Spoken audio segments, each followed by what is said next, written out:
ağaç incir, elimde kelepçe, boynumda zincir. Oy zulüm zulüm, başımda zulüm, uzak git ölüm.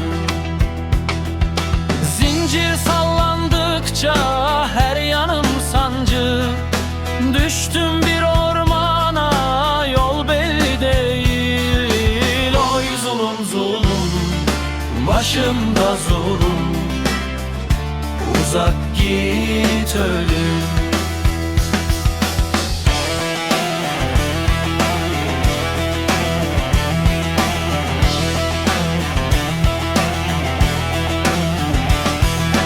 Mapusun içinde mermerden direk, kimimiz 15'lik, kimimiz kürek. Oy zulüm zulüm, başımda zulüm, uzak git ölüm. İnsanın zulmüne dayanmaz yürek, yatarım yatarım gün belli değil. Oy zulüm zulüm, başımda zulüm, uzak git ölüm.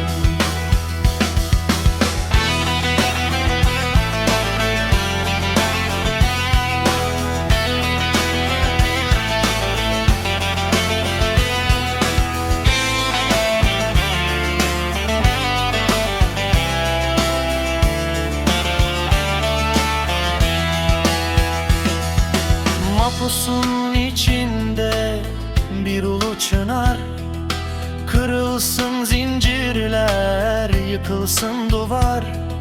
Oy zulüm zulüm, başımda zulüm, uzak git ölüm.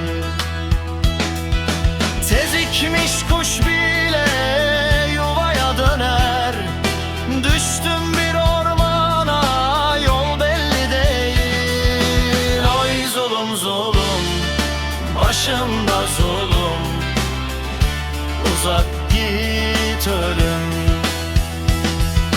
Yatarım yatarım gün belli değil. Oy zulüm zulüm, başımda zulüm, nedir bu halim?